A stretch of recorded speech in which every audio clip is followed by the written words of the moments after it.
Hey everybody, welcome to Black Spring with Autumn on this Friday, February 14th, 2020. Now, it looks like on Thursday we had another vote to limit the war-making powers of President Trump at 55 to 45. Now that brings me to today's installment on this particular measure from our vetted source, the TNA.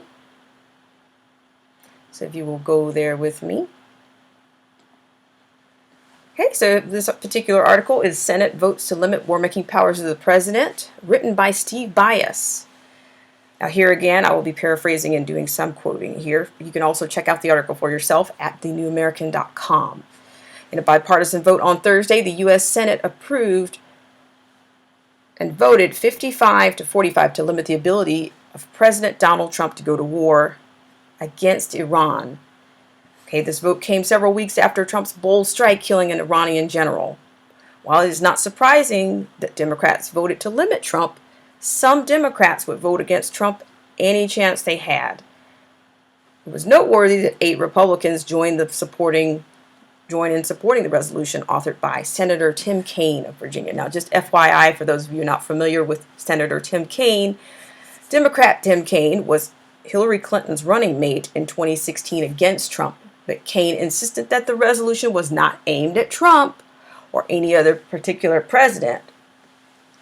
Kaine urged passage of his resolution because he said that Congress needed to reassert the power to declare war, a power given to Congress by the U.S. Constitution.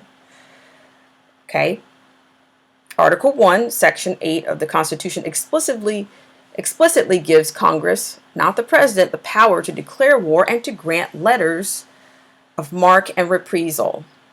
So here we are in this particular segment here. The second part of the segment is notably here, I paraphrase, that the 8 Republicans who voted in favor of restricting the war power of the president were Lamar Alexander, Bill Cassidy, Susan Collins, Mike Lee, Jerry Moran, Lisa Murkowski, Ron Paul, and Todd Young. So just for kicks, in previous segments, I've mentioned the Freedom Index or the constitutional voting record, and that particular record can be found in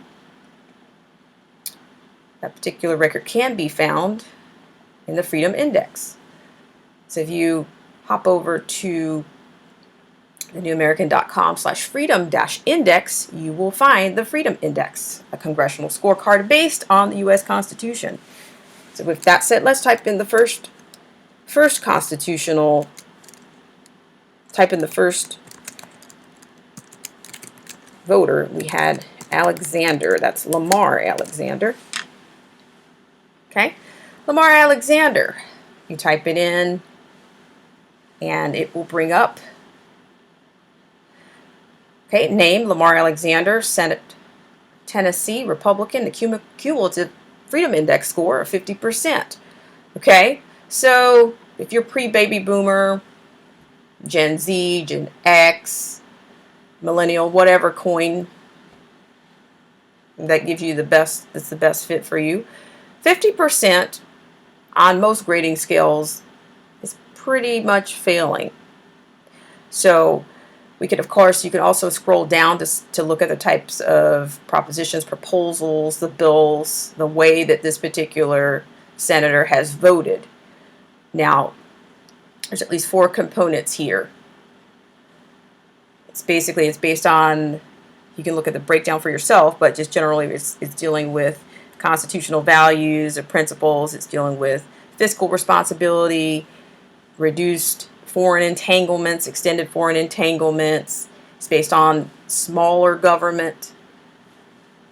Just to give you a couple of the principles there. So you can see the way that this particular senator has voted on measures, proposals, and bills, but also it's a reflection pretty much also of how the constituents he's represented the constituents as well. So it looks like maybe his constituents accept his voting record. But with the primaries coming up, I urge everyone to take a second look. And of course, you can look at any of the other records, including Bill Cassidy, Susan Collins, so on and so forth. Okay, so let's continue here. So here, this is what, here we are on this particular installment, what I'm going to offer here. Now, the question kind of comes here is can this Congress be trusted with what they say when they're actually saying that they're upholding the Constitution based on their records? I mean, the Congress overall looks to have about a 34% rate of upholding their oath of office and being accountable to the Constitution, which to me does not look like that they're doing very well with that at all. It looks like a pretty grim in terms of their upholding their oath.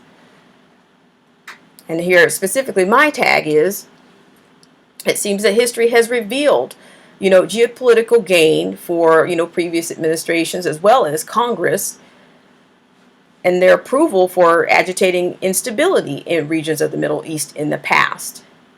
But the peculiar point again is the amount of bipartisan support that they had for such measure. Whether you're a constitutionalist or not, it makes you wonder, it makes you think twice about the Congress and their behavior and their accountability to their constituents, to the Constitution. So here, I'll continue here. But also, there's also a level of hypocrisy, of course, from the Democrats, because they purport such grave concern for the safety of the men and women in uniform, and they tout their concern for alienation of our allies all over the globe. But then they refuse to protect the American interest and the American safety on the American borders. And I digress, but many Democrats, the Democratic candidates for president, are also, they're even speaking of re-entering a nuclear deal. Or maybe they think sending more American taxpayer dollars as bargaining chips would be better than where we are right now. So with this 116th Congress, it just seems like they have made a concerted effort to handle President Trump as if he has declared a war on terror, like the former President George W. Bush, when in fact President Trump has been the least active and pretty reluctant to take military actions. And so with that, I will give you a couple of highlights from this particular article.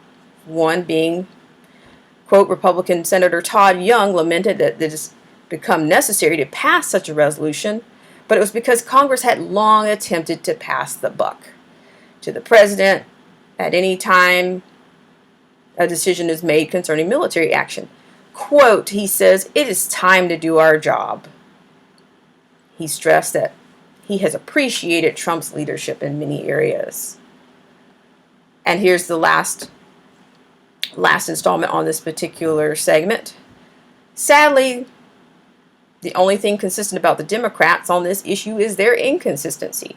When President Barack Obama took military action without approval from Congress, there was hardly a peep out of the Democrats.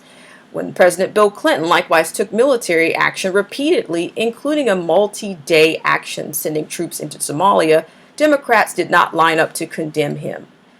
But recent Republicans have not been much better. When Texas Governor George W. Bush ran for president in 2000, he vowed to be less bellicose in his foreign policy than Clinton, promising a, quote, more humble foreign policy.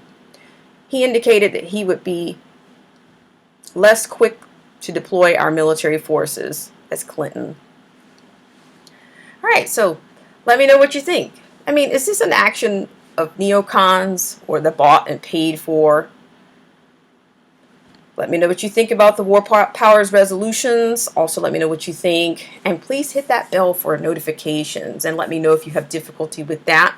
Of course, my email and contact information will be provided in this post. Or if you can, like, subscribe, share, anything you can do for feedback. It also helps with our fight against conservative voice oppression here on Black Spring with Autumn. Also, I'd love to hear your comments and concerns. And as always, I'd like to thank you so much for tuning in to this segment of Black Spring with Autumn. Have a great Friday and a great weekend.